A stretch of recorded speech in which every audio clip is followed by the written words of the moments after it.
করছে, আপনি একটু সাধ্যের মধ্যে ঝাঁপায় পড়ছেন, আল্লাহ আপনাকে দিয়েছে। আল্লাহ রাব্বুল আমিন যদি এটাকে কবুল করে নেন, ওই জান্নাতে যাওয়ার পরে কিন্তু এরকম বন্ধু আপনাকে খুঁজে নিতে পারে। বলেন তো একটু চিৎকার করে, আমাদের এরকম বন্ধু থাকার দরকার আছে কিনা? কথা বলতে হবে, আছে কিনা? দাঁড়ায় যারা আছেন, আছে কিনা?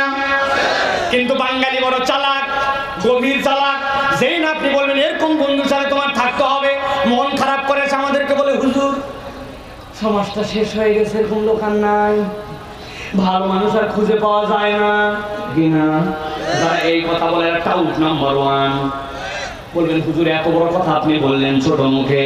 আমি এই জন্যই কথা বলি, আপনি বলেন লোক পাওয়া যায় না, এরকম লোক কোথায় পাবো? আমার বক্তব্য হচ্ছে আপনার লোক খোঁজা লাগবে কেন? আপনি আমি যদি এরকম লোক হয়ে যাই, তাহলে তো অন্যজন আমাদেরকে খুঁজে পায়, নিজে হবে না অন্যকে খোঁজে। আজকের থেকে চিন্তা করেন, তাহলে আমার পরিবর্তন দরকার। রব্বুল আমিন প্রত্যেকটা কথা, প্রত্যেকটা বিষয়ে রব্বুল আমিন হিসাব দিবেন, জুলুম করবেন না। আল্লাহ রব্বুল আমিন বলছেন ওই দিন তোমাকে পুরস্কারও দেওয়া হবে, ওয়ালা তুজজাউনা ইল্লা মা কুনতুম তা'মালুন। তুমি যা করেছো সবগুলা পুরস্কার আল্লাহ রব্বুল আমিন তোমাকে দিয়ে দিবেন। তাহলে আজকের থেকে একটা শপথ করতে পারি কিনা, আমাদের মুখ থাকবে কিন্তু আমরা আজকের থেকে আর মিথ্যা কথা বলবো না। রাজি আছেন? মুখ থাকবে আমাদের, মুখ দিয়ে আমরা গালিগালাজ করবো না। রাজি আছেন? গালি না দিলে আবার কেমনে ঢাকার লোক চলে? এই যে ওইখানে গালি দিতে কোনার মধ্যে, এই শুয়োরের বাচ্চা হুজুর উঠে গেল, তুই কখন ওয়াজে দাঁড়াবি? কথায় কথায় আমরা গালি দিই, কথায় কথায় আমরা মুখ খারাপ করি, শালা বেটা বলি। নিজের আপন স্ত্রীকে অনেক সময় মাথা গরম হয়ে গেলে ময়াকার বয়ে দীর্ঘই বলি। বানান করে দিব না ভাই? বানান করা লাগবে না, খবরদার। তাহলে আজকে শপথ নিলাম যে আমরা মুখ থাকবে মিথ্যা বলবো না, মুখ থাকবে গীবত করবো না, মুখ থাকবে গালি দিব না। রাজি আছি ইনশাআল্লাহ? চলেন এবার আর তিনটা আয়াত বলবো, চলেন। আল্লাহ রাব্বুল আমিন বলছেন ওই দিন তাদের স্ত্রীকে নিয়ে তারা ওইখানে সুন্দরভাবে তারা উদযাপন করবে, হেলান দিয়ে দিয়ে রব্বুল আমিনের মজলিসের মধ্যে তারা হাজির হবে। আল্লাহ বলেন লাহুম ফিহা ফাকিহাতু ওয়া লাহুম মা ইয়াদউন। প্রত্যেকটা শব্দ আল্লাহ বেছে বেছে চয়েস করেছেন। আল্লাহ এই জায়গায় বলেন নাই লাহুম ফিহা ফাকিহাতু ওয়া লাহুম মা ইয়াসআলুন। আল্লাহ বলছেন তাদের জন্য ফল থাকবে আর তারা অন্তরে যা চাইবে। ইয়াসআলুন আল্লাহ বলেন নাই। আপনি যদি কোনো কিছু কামনা করেন তাহলে তার পিছনে আপনার প্রচেষ্টা লাগে, কিন্তু আল্লাহ বলেন ইয়াদউন, ওই বান্দা ডাকতে দেরি হাজির হতে দেরি নাই। সুবহানাল্লাহ। নবীজি সাল্লাল্লাহু আলাইহি ওয়াসাল্লাম জান্নাতের বর্ণনা দিচ্ছেন। এক সাহাবিয়ান লাভ দেশে বলছে, ইয়া রাসূলুল্লাহ অনেক তো শুনলাম জান্নাতের বর্ণনা, আপনার কাছে কেবল জানতে চাই জান্নাতের মধ্যে অত কিছু লাগবে না, জান্নাতের মধ্যে একটা ইয়ামাহা এফজেডএস মোটরসাইকেল পাওয়া যাবে কিনা? কি কয় হুজুর, নবীজি ওই সময় তো মোটরসাইকেল ছিল না, কিভাবে সাহাবী কথা বললেন? হ্যাঁ, ওই সাহাবী ঘোড়া চালাতেন, নিয়ে এসে বলছেন ইয়া রাসূলুল্লাহ জান্নাতের মধ্যে ঘোড়া পাওয়া যাবে কিনা? নবীজি বলছেন হ্যাঁ, না ঘোড়া পাওয়া যাবে না। একটু আগে আপনি বলছেন ঘোড়া কেন, যা ইচ্ছা তাই পাওয়া যাবে, এখন বলছেন ঘোড়া পাওয়া যাবে না। নবীজি বললেন ঘোড়া তো পাওয়া যাবে, কিন্তু দুনিয়াতে এরকম ঘোড়া হবে না। তোমার ঘোড়াটা হবে স্ফটিকের মতো, ওই যে টেবিলের উপর আগে থাকতো এক ধরনের, দেখতেন পেপার ওয়েট, ভিতরে ফুল থাকতো, এপার ওপার দেখা যায়, দেখছেন? আর ঘোড়াটা স্ফটিকের মতো হবে। ওই ঘোড়াটা ৭০,০০০, তার পর্দা পাখা হবে। ঘোড়ার পিঠে উঠে একবার তুমি বসে বলবে চল, তোমার চোখের পলক ফেলার মধ্যে আল্লাহ জান্নাতের মধ্যে ৭০,০০০ বছরের রাস্তা তোমাকে পার করায় দিবে। এক সাহাবী বলছে ইয়া রাসূলুল্লাহ, ইয়াং সাহাবী ওর মোটরসাইকেল লাগবে, আমি ভারী সাহাবী আমার ৪ চাকা লাগবে। আরবের ৪ চাকা কি উট? আল্লাহ নবী বুঝলেন আমার সাহাবীদের মনের মধ্যে জোশ এসে গেছে। নবীজির সাথে সাথে বলেন ও সাহাবীরা, এক একজন তো এক এক কথা এখন বলবে, আমি তোমাদের জন্য কনক্লুশন দিয়ে দেই। নবীজি বললেন মা লাইনুন রাত ওয়ালা উযুন সামিআত ওয়ালা খাতার আলা কলবি বাশার ওয়া আমার উম্মত, তোমার যা কান কান যে পর্যন্ত শুনেছে, তোমার কানের সৌন্দর্য শোনা যেখানে শেষ, তোমার চোখ যে পর্যন্ত সৌন্দর্য দেখেছে যেখানে দেখা শেষ, আর তোমার অন্তর যে পর্যন্ত কল্পনা করেছে, তোমার অন্তরের কল্পনা যেখানে শেষ, আল্লাহ রাব্বুল আলামিন জান্নাত সেখান থেকে তোমার জন্য দেওয়া শুরু করবে। সুবহানাল্লাহ। ওই জান্নাতে আমরা যেতে চাই তো প্রিয় ভাইরা? আল্লাহ রাব্বুল আলামিন তরিকা বলে দিচ্ছেন এবার যে ওই জান্নাতে যদি যেতে চাও এই দুইটা আয়াত বুঝে নিয়ে বাড়িতে চলে যাও। কেমনে যাবে? গভীর মনোযোগ খেয়াল করেন। আল্লাহ বলছেন সালামুন কওলাম মির রাব্বির রাহিম ওয়া মুমতাজুল ইয়াওমা আইয়ুহাল মুজরিমুন।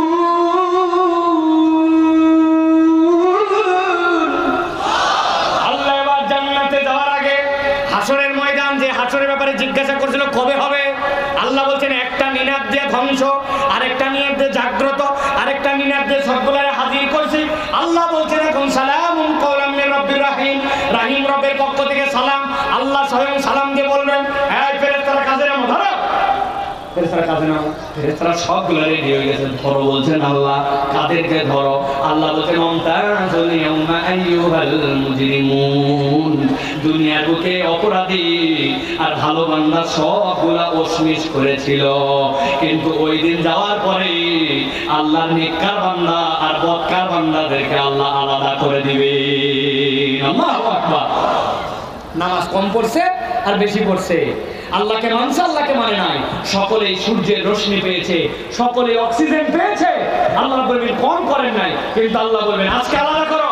মুমতাজুল ইয়াওমা আইয়ুহাল মুজরিমুন। আজকে যারা মুজরিম তাদেরকে আলাদা করো, আর আজকে যারা ভালো বান্দা তাদেরকে আলাদা করে দাও। এরপর আল্লাহ রাব্বুল আলামিন জিজ্ঞাসা করবেন আপনাদের কাছে, আমাদের কাছে আল্লাহ রাব্বুল আলামিন জিজ্ঞাসা করাচ্ছেন। মুফাসসিররা ব্যাখ্যা করছেন সালামুন কওলাম মির রাব্বির রাহিম বলার নাম কারণ কি? আল্লাহ নিজেকে রাহিম রব বললেন কেন? আল্লাহ রাব্বুল আলামিন ওই দিন ঈমানদারদেরকে স্পেশাল নিয়ামত দিয়ে আলাদা করবেন, আর আল্লাহ যখন আলাদা করবেন মুজরিমদের কাছে তখন জিজ্ঞাসা করবেন আলাম আহাদ ইলাইকুম ইয়া বানি আদম আল্লা তা'বুদুশ শাইতান ইন্নাহু লাকুম আদুউম মুবিন। আল্লাহ কি জিজ্ঞাসা করছেন? আমার শেষ আয়াত, গভীর মনোযোগ দেন, ঠান্ডা মাথায় বুঝেন। আল্লাহ বলছেন আলাম আহাদ ইলাইকুম, আমি কি তোমাদের কাছ থেকে ওয়াদা নিয়েছিলাম না? আমি কি তোমাদের কাছে বার্তা পরিষ্কার করি নাই? আমি কি তোমাদেরকে জানাই নাই? কি জানাই নাই? আল্লাহ রাব্বুল আলামিন বলছেন আল্লাহ তা'বুদুশ শাইতান, তোমরা খবরদার খবরদার কেউ শয়তানের উপাসনা করবে না। আমি জিজ্ঞাসা করব, একটা জবান বন্ধ থাকবে না, সবগুলা মুখ দিয়ে উচ্চারণ করতে হবে। বলেন তো আমরা এখানে কেউ শয়তানের ইবাদত করি? সবাই বলেন শয়তানের ইবাদত করি। এবার জিজ্ঞাসা করব, বলেন তো যারা আমাদের হিন্দু ভাই আছে সনাতন ধর্মাবলম্বী, ওরাও যে পূজা পার্বণ করে, ওদেরকে যায় যদি বলেন তোমরা কি শয়তানের ইবাদত করো, হিন্দুরা কি বলবে নাকি শয়তানের ইবাদত করে? যদি খ্রিস্টান ভাইদের কাছে যায় বলেন তোমরা যে চার্চে যাও তোমরা তো শয়তানের ইবাদত করো, ও কি স্বীকার করবে আমি শয়তানের ইবাদত করি? তাহলে মুসলমানও বলতেছে আমি শয়তানের ইবাদত করি না। আবার যেই ব্যক্তি খ্রিস্টান সেও বলে শয়তানের ইবাদত করি না, আবার যেই ব্যক্তি হিন্দু বলে সেও শয়তানের ইবাদত করি না।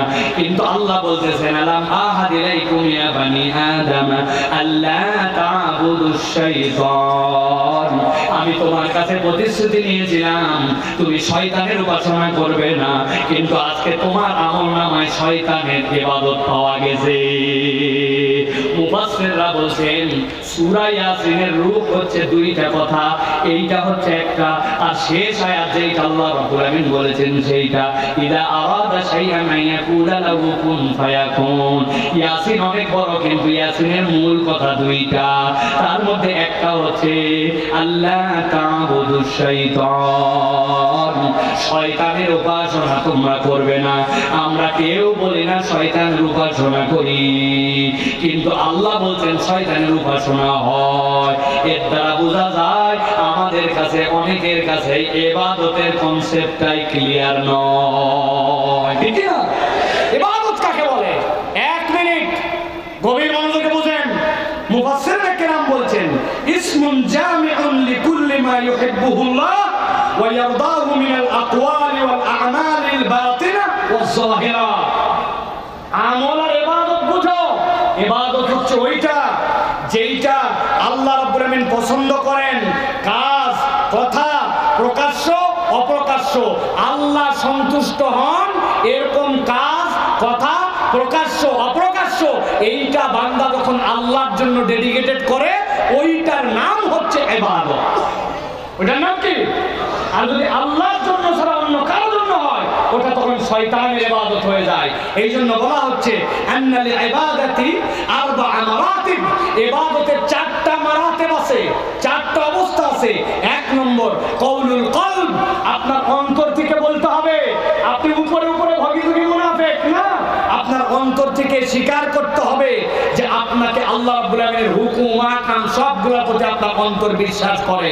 দুই নম্বরে আপনাকে কওলুল লিসান, আপনাকে মুখ দিয়ে প্রকাশ করতে হবে আমার ঈমান আমার কাছে আছে, আমার ঈমানের হিসাব আমি আল্লাহর কাছে দেব।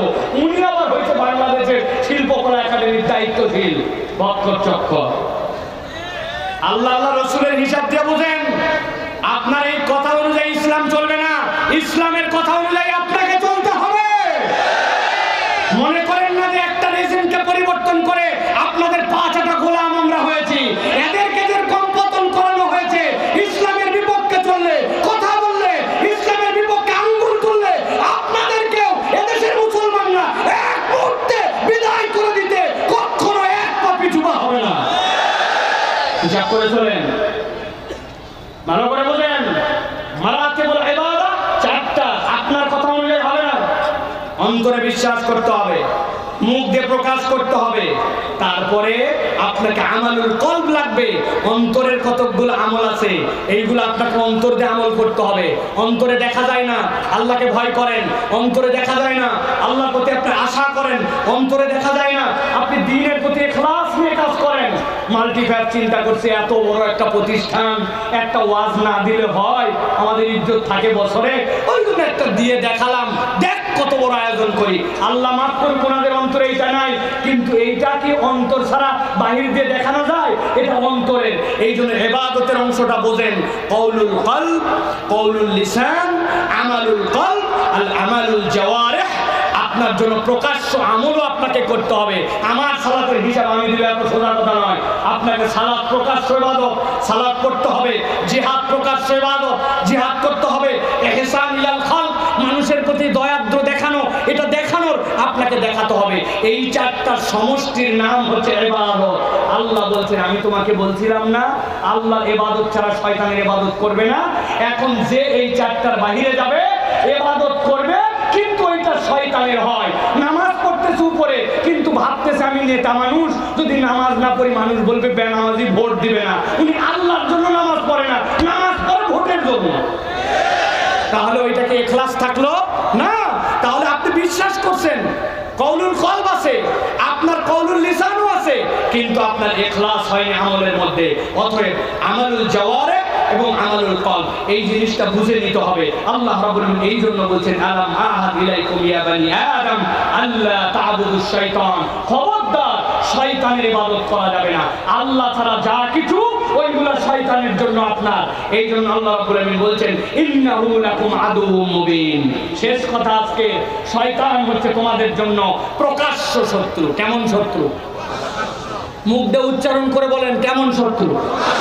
সবাই বলে নাই, লাস্ট চান্স দিলাম, শয়তান কেমন শত্রু। এই কথা এমনি এমনি জোরে বলাই নাই, শয়তান প্রকাশ্য শত্রু বলছি। কারা কারা এবার শয়তান দেখছেন হাত তোলেন। কেবল বললেন আপনি প্রকাশ্য শত্রু। প্রকাশ্য শত্রু মানে তো দেখা লাগবে, এটার মানে বুঝতে হবে, এটার মানে বুঝতে হবে। আমি ছোট্ট একটা উদাহরণ দিয়ে কথা শেষ করি প্রিয় ভাইরা। কথা আরো অনেক ছিল কিন্তু রাত গভীর হয়ে গেছে, 12টার কাছাকাছি, আর কথা বলা উচিত হবে না, এই জন্য শেষ করে দিচ্ছি। তাছাড়া কথা আরো ছিল। রাসূলুল্লাহ সাল্লাল্লাহু আলাইহি ওয়াসাল্লামের সাহাবী থেকে আলামা আদিলাইকুম, এরপর আল্লাহ রাব্বুল আলামিন যে বলেছেন ওয়ানি উদুনি হাযা সিরাতুল মুস্তাকিম, হযরত আয়েশা সিদ্দিকা রাদিয়াল্লাহু তাআলা আনহা কোরআনের 10টা আয়াত দিয়ে এই আয়াতের তাফসীর করছেন, আমি তো লিখে আনছিলাম, কিন্তু অত দূর যাব না। শয়তান প্রকাশ্য শত্রু মানে কি? মানেটা বোঝেন। আপনার এলাকায় পুকুর ছেঁচে, মাঝে মাঝে পুকুর ছেঁচে, ছেঁচে না ভাই, পুকুর ছেঁচেছে, মাছ টাছ ধরার পরে এরপরে লোকটার মন বড়, আমেজ বাবাইয়ের মতো ধরেন দিল দরিয়া মানুষ, বিরাট বড় পুকুর চিন্তা করছে, বহুত মাছ পাইছি, এখন কাদা আর কাদা পুরাটা। বুঝে থাকলে বলবেন, এখানে বিভিন্ন জায়গার বাংলাদেশের মানুষ আছেন, পুকুরে আর কোনো পানি নাই, মাছও চোখে দেখা যায় না, খালি কাদা ক্যাতক্যাতা। বলেন তো এখনো কিছু মাছ ধরা বাকি আছে না? না বাবা, সবাই জানে দেখি কি মাছ আছে ভাই? বান মাছ, শোল আছে কিছু, টাকি আছে কিছু, গুছি আছে কিছু, কথা বলেন। এখন সবাই মিলে ছেড়ে দিছে, ছেড়ে দেওয়ার পরে সবাই এখন যাওয়ার পরে হাসতায় হুস্তায় মাছ ধরতেছে। 10 বন্ধু মিলে মাছ ধরে, অনেকেই ঘুষি তুলে, তারা বান তুলে, অনেকেই ওর মধ্যে থেকে বান তুলে, আর এক দোস্তর কপালে কোনো মাছই নেই। অনেকক্ষণ মন খারাপ, আর যারাই মাছ তোলে মাছ আঙ্গুল দিয়ে কাদা মুছে একটু ঝাড়া দিয়ে দেখায়, ওই দোস্ত অনেকক্ষণ পরে নিচে হাত দিছে, হাত দিয়ে ধরছে, যেই ধরেই বলতেছে আল্লাহ যে এতক্ষণ দেয় নাই, ভালোই করছে, কারণ তোরা এতক্ষণ যা ধরছিস আর আমি যে গোছ ধরছি, এতে বুঝছি তোদের 10টার সমান আমার একটা। এখন চিন্তা করছে এতক্ষণ ওরে দেখায় দেখায়, যারা মাছ দেখায় দেখায় ওরে মজা নিছে, ওর তো মনের মধ্যে ঝাল আছে, ও এখন মাছ তোলার আগেই ধরে বলছে যে দেখ দেখ, তাকায় দেখ কি তুলি।